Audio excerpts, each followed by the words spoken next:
நான் கேட்கறதுக்கு முன்னாடியே அவங்களே எல்லா வசதிகளும் செஞ்சு கொடுத்தாங்க. அதுக்காக தயாரிப்பாளருக்கு ரொம்ப ரொம்ப நன்றி சொல்றேன். அவரே கதாநாயகனா நடிச்சாரு. அவரை ஆட வைக்கிறதுக்கு எக்ஸ்ட்ரா சம்பளம் கொடுத்தாங்க. எனக்கு எக்ஸ்ட்ரா சம்பளம் கொடுத்தாங்க. அதுக்காக ரொம்ப நன்றி. பாருங்க, இப்ப பாக்குறதுக்கு அவர் அப்படி சாதாரணமா இருக்கும். ஸ்கிரீன்ல பாருங்க, செம்மையா பர்ஃபார்ம் பண்ணியிருப்பாரு. உண்மையாவே சொல்றேன், அந்த அளவுக்கு அவரை வேலை வாங்கியிருக்கோம். எனக்கு நிறைய ஒத்துழைப்பு கொடுத்தாரு. நான் என்ன சொன்னாலும் மாஸ்டர் சொல்லுங்க மாஸ்டர், செய்யறேன். ஒரு 10 தடவைன்னா கூட அவரு எனர்ஜி குறையாம பண்ணாரு. அவரை பண்ண வச்சாரு டைரக்டர். அந்த அளவுக்கு ஒரு குடும்பமா இருந்தோம் நாங்க. எப்படின்னா, ஒரு டெக்னீஷியன் மாதிரி தனித்தனியா அவங்க வந்தோமா வேலையை முடிச்சோமா அப்படி இல்லாம. அனைவருக்கும் நான் பேசும்போது மைக்கு நானே என்ன பேசுறேன்னு தெரியாம வந்திருக்கேன். இந்த படத்தோட கதைய வந்து என்கிட்ட டைரக்டர் சொன்னாரு. சொல்லும்போது வேற ஒரு ப்ரொடக்ஷன்ல நடிக்கிறதுக்கு தான் என்ன கூப்பிட்டாரு.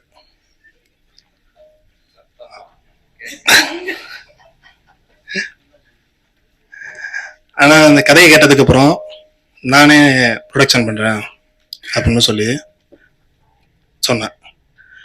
அதுக்கு அவரு சரி பண்ணுங்க அப்படின்னு சொல்லி சொன்னாரு.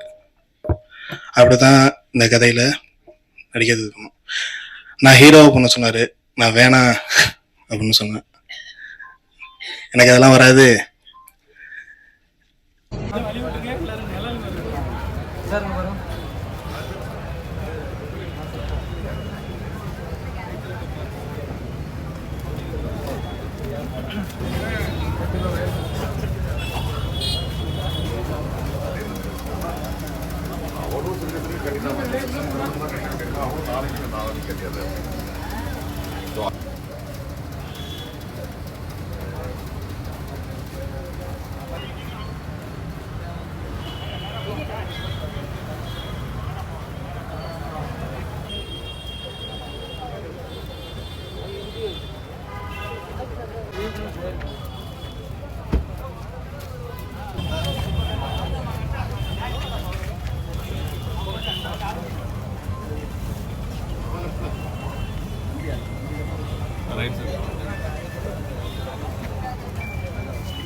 பிடிக்கிறோம்.